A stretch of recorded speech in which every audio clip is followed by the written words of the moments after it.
For today's video, it's all about the tutorial on how to make watermark branding on YouTube channel. Kick.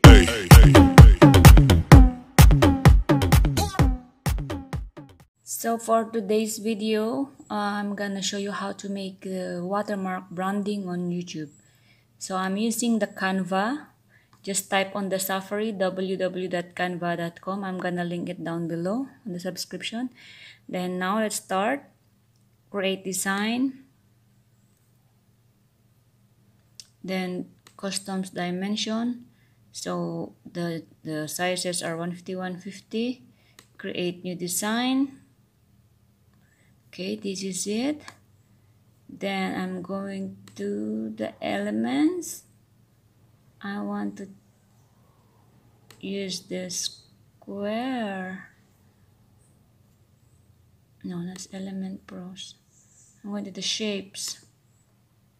So I'm gonna use this square. It's free.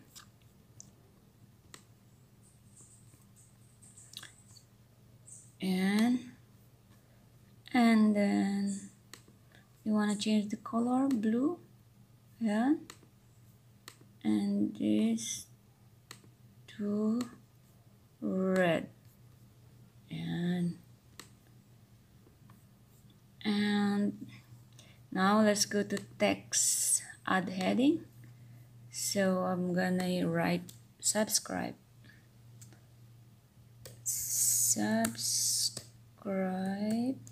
Oh, I'm sorry. Ano ba yan? And this I'm gonna change to white. Okay, and this change to red. So you can also change the font.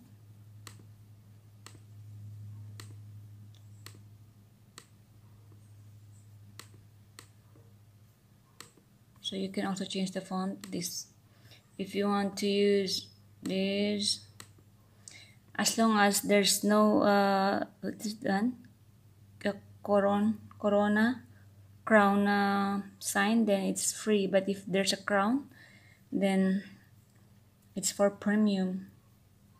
So I'm gonna use this one. Okay,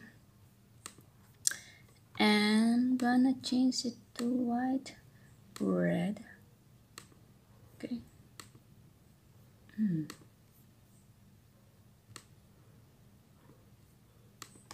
This I'm gonna change it to block.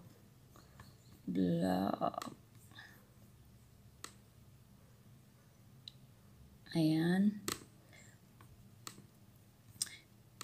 And yung text, pwede nyo siyang change ng gusto nyo 12. Up to you. Kung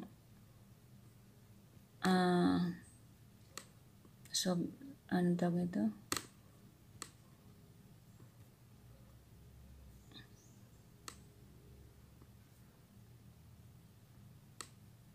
And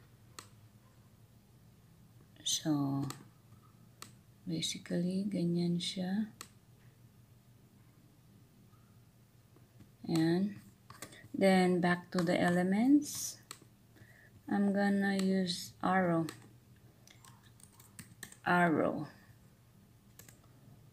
So I told you if there's a crown, then it's gonna be for pro premium. So I'm gonna use this. This is free. So I want to change the color into red. Oh, sorry. And resize it.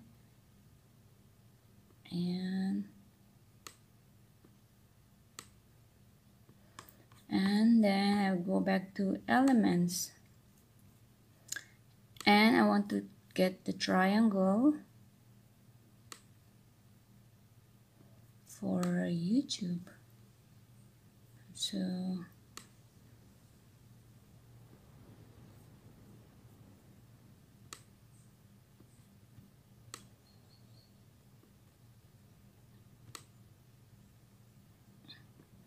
masyadong malaki. Paliitan natin. Ayan. And then, I want to change it to color white. Depende kung anong gusto nyo. Diba?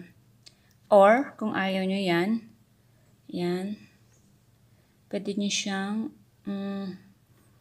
i-delete.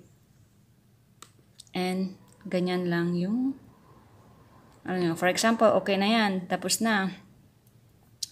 Or you can add, because I upload this, so you can add this.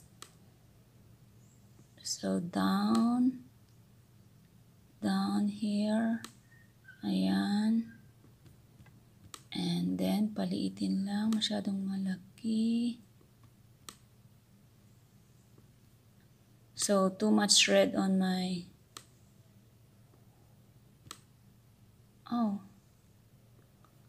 too much red na siya.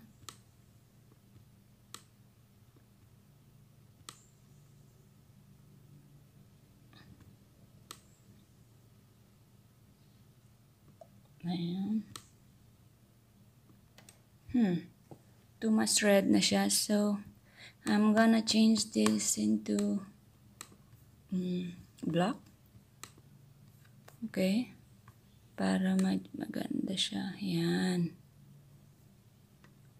Ayan, medyo sa gitna.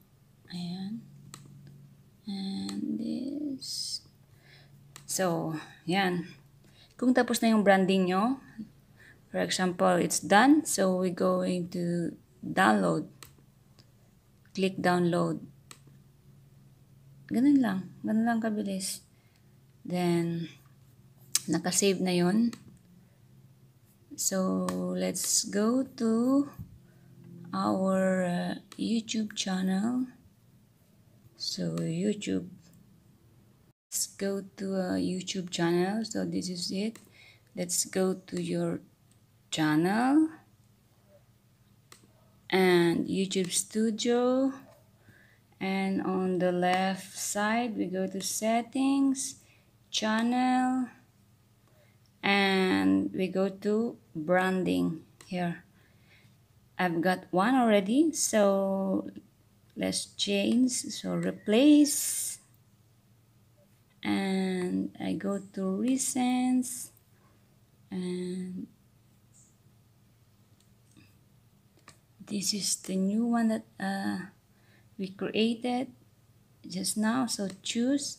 So up to you if you want the display until the display time is end of the video, or you customize your start time or the entire video. So I want the entire video, and save. So it's done. We go back to this. Oh no. So for example, this is it. Let's gonna check. So ayun na po siya. Ayan, it's automatic. It helps you grow your channel. So yan na siya.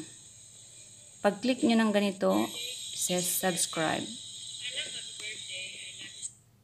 Ganun lang. So yan, ganun kadali. So ayan na siya. Sana may tutunan kayo. For this tutorial, thank you for watching. Bye. God bless everyone.